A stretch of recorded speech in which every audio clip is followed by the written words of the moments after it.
The downward trend in the Chinese and Hong Kong stock markets has intensified, and official GDP data is widely questioned.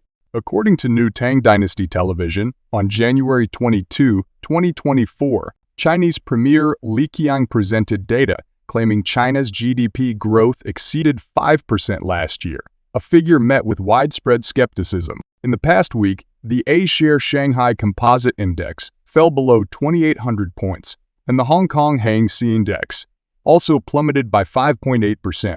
The combined market value of Chinese and Hong Kong stocks has evaporated over $6 trillion compared to its peak, highlighting the loss of confidence among investors in China's economy and stock market. In the just concluded week, both the mainland Chinese and Hong Kong stock markets performed poorly. In the Hong Kong stock market, not only did the Hang Seng Index suffer another heavy blow, but also the Hang Seng China Enterprises Index, referred to as the State-Owned Enterprise Index, plunged by over 6%. Since the beginning of 2024, this index has already dropped by 11%.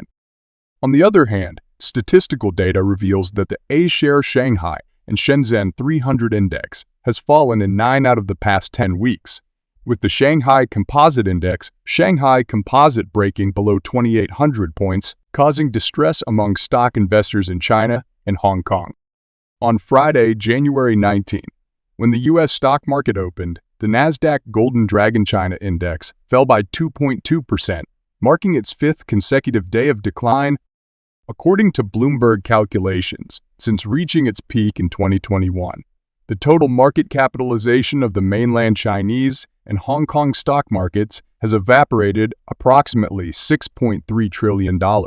This trend is still intensifying. It is worth noting that in recent days, several messages considered milestone have emerged. Keqiang has surpassed Shanghai to become the largest stock market in Asia. India's valuation premium relative to China has reached a historic high. The pace of investors withdrawing from the Chinese stock market is accelerating, from actively managed funds to passive funds, and the sharp decline in the Chinese stock market has pushed the number of closed mutual funds to a 5-year high, indicating severe disruption in China's asset management industry. Current affairs commentator Liu Mengjik stated, "The Mainland Statistics Bureau recently announced a 5.2% annual economic growth last year. However, why do other economic indicators tell a different story?" Taking youth unemployment rate as an example, Keqiang University professor previously pointed out discrepancies in the data. If the authorities continue to report only positive news and ignore the challenges, it may lead to a Tacitus trap. Liu Mengjing also mentioned that he recalled the late Premier Keqiang once saying, "I don't believe in the GDP growth rate reported by the National Bureau of Statistics.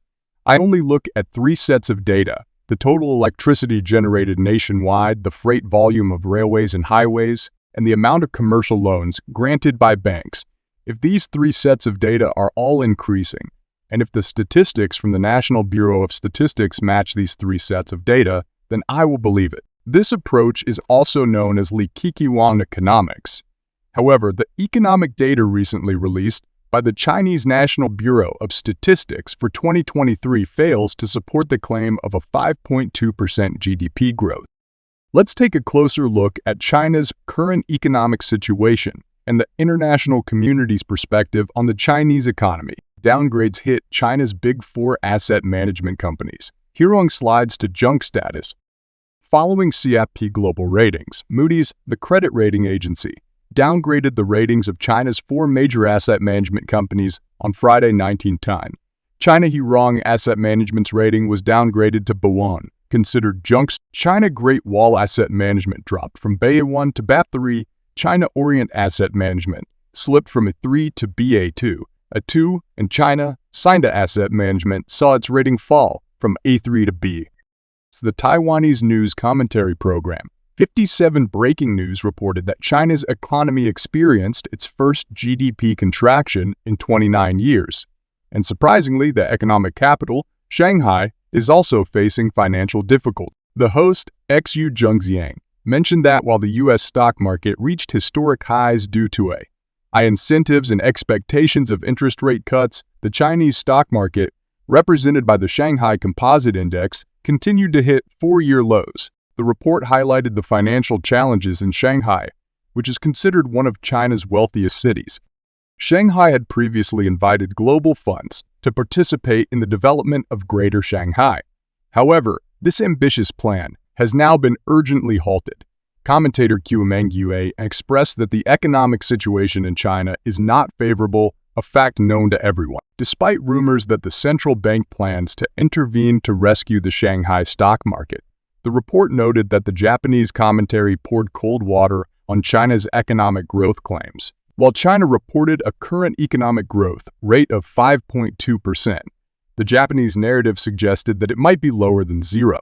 There were also discussions about China's GDP experiencing negative growth for the first time in 29 years, when calculated in US dollars. The weakening Chinese yuan, with a 4.9% depreciation against the US dollar in 2023, was emphasized as a significant factor contributing to the economic challenges, regardless of the reported growth rate. The commentary pointed out that China's importance in the global GDP share has grown consistently over the past 2 decades, reaching its peak in 2021 at 18% of the world's total. However, this trend has started to reverse, with China's GDP accounting for 16.9% of the global total in 2023. The report concluded by mentioning the 4 low challenges facing China in 2024, as labeled by foreign economists: local debt issues, deflation, financial deleveraging, and demographic structure problems, particularly the declining birth rate. In the context of Shanghai's financial struggles, the report questioned the implications for the overall Chinese economy, suggesting that if even Shanghai's finances are in trouble, China may face significant challenges. In 2024, China is facing 4 major challenges, often referred to by foreign economists as the 4 lows. The first challenge is local debt, which is closely related to real estate issues and is considered a short-term problem with no immediate solution. The second challenge is deflation, where China is experiencing deflation despite global inflation trends. This has led to goods piling up in inventory, making it difficult to sell them even at lower prices. The third challenge is the de-risking of finance, particularly affecting many small and medium-sized rural banks with liquidity issues. The fourth and most troublesome challenge is the population structure, with an aging population and a declining birth rate, posing long-term financial issues for the country. The report questions whether China's economy is really in such dire straits, focusing on the city of Shanghai, one of the wealthiest places in China. Shanghai has been undergoing a major development plan called the Golden Central Development Belt, aiming to revitalize the city. However, after 3 years of implementation, the Shanghai government abruptly announced a suspension of certain aspects of the plan related to business, office space, and research and development in 2024. This unexpected move has raised concerns and speculation. The Golden Central Development Belt is a significant initiative with a total investment of 624 billion Chinese yuan. The plan spans from 2021 to 2025 with an annual investment of 70 billion yuan. However, the report reveals that the project, which accounts for 1/3 of Shanghai's overall fixed assets annually, is now halted. This unexpected suspension has led to speculations about financial difficulties, with some suggesting that if even Shanghai's financial resources are strained, it could signal broader economic challenges for China. The report concludes with the question of how China will cope if Shanghai's financial situation is indeed in dire straits. Country Garden is deeply entangled in massive debt, selling nearly 4 billion worth of assets. As of January 25, 2024, Country Garden is facing immense debt pressure, prompting an accelerated sale of its properties to generate funds. On Monday, January 22, the company listed 5 assets on the Guangzhou Property Exchange for transfer, with a combined value of 3.818 billion Chinese yuan. Since the beginning of this year, Country Garden has publicly listed projects for transfer amounting to a total of 5 billion Chinese yuan. Currently, Country Garden's debt stands at a staggering 14.3 trillion Chinese yuan, second only to Evergrande's 24 trillion, making it one of the real estate developers with the highest debt globally. The comprehensive implementation of individual retirement pensions has caught the attention of the Chinese Communist Party, particularly targeting unemployed individuals. On January 24, 2024, the CCP's Ministry of Human Resources and Social Security announced the full-scale implementation of the individual retirement pension system in mainland China. This initiative aims to expand the coverage of corporate pensions and encourages participation from urban and rural residents, as well as individuals engaged in flexible employment. Currently, there are 36 pilot cities for this program. However, public support for individual pension plans remains low. In August of the previous year, a survey conducted by the American consulting firm McKinsey revealed that the purchase rate of individual retirement pensions in mainland China was only 8%, despite an 80% awareness among residents. American economist David Huang analyzed, on February 27 of the previous year, that China's pension system is currently in a stage of immediate payment, constantly diminishing. He stated that the Social Security funds are contributed by working individuals, are used immediately for payments to the elderly and Social Security, lacking surplus. Furthermore, the accumulated surplus and reserve funds are being depleted, presenting a severe situation. Wang Jian's Daily Observation Channel reported on January 17, 2024, highlighting the failure of the national narrative, China's economic data fabrication and lack of credibility. Wang Jian stated that, on January 17, the National Bureau of Statistics of China released the economic data for the year 2023. The gross domestic product was reported as 126 trillion, showing a growth rate of 5.2%. Industrial growth was reported at 6.8%. Exports increased by 3.6%, and consumption grew by 7.4%. Fixed investment increased by 3%. Private investment decreased by 0.4%. Real estate investment dropped by 9.6%, and the surveyed unemployment rate was 5.1%. Despite the optimistic economic data, Wang Jian questioned why various government agencies, from the Development and Reform Commission to the People's Bank of China to the Ministry of Finance, are constantly introducing policies to stimulate the economy. If the economic data is so positive, wouldn't further economic stimulus risk overheating the economy? The result, as observed, was a significant drop in the Chinese and Hong Kong stock markets on the same day as the release of the optimistic statistics by the National Bureau of Statistics. On the previous day, January 16, in Hainan and Guangdong provinces, two separate labor strikes occurred with similar demands from workers for increased wages and opposition to layoffs. These incidents, according to Wang Jian, authentically reflect the current state of the Chinese economy, which is experiencing a widespread downturn. Rongding Group published a report on December 29 of the previous year, titled Review and Outlook of the Chinese Economy, stating that the Chinese real estate industry is still contracting, consumer spending is limited, trade surpluses are decreasing, and local finances are severely affected. In this realistic scenario, China's economic growth for 2023 was reported to be only 1.5%, according to the report, making it one of the most realistic research reports Wang Jian has encountered to date. CCP's market rescue in vain.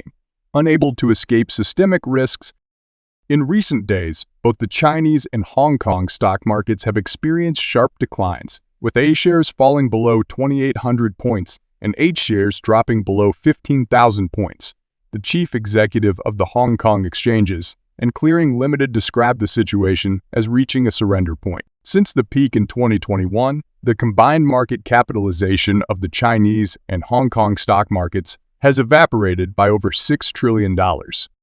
However, on the 23rd, there was a slight rebound in the Chinese and Hong Kong stock markets. Bloomberg reported that the Chinese Communist Party (ECCP) is rumored to establish a 2 trillion RMB stabilization fund to purchase domestic stocks. Some analysts believe that a large-scale stimulus package might backfire, emphasizing the need for structural reform similar to the reforms initiated in the 1980s. Some commentators speculate that shares might drop to 2,000 points in the medium term, and the so-called National Tea and Stabilization Fund, as viewed by the CCP, could turn out to be a disaster. Nobel laureate in economics, Paul Krugman, pointed out in an article on the 19th that China's economy is facing significant troubles and the current economic model has become unsustainable. He raised concerns about the impending real estate bubble and doubted whether China could navigate it, as Japan did. In July of the previous year, he expressed the view that China might not follow Japan's path of 3 decades of stagnation because China's situation could be even worse.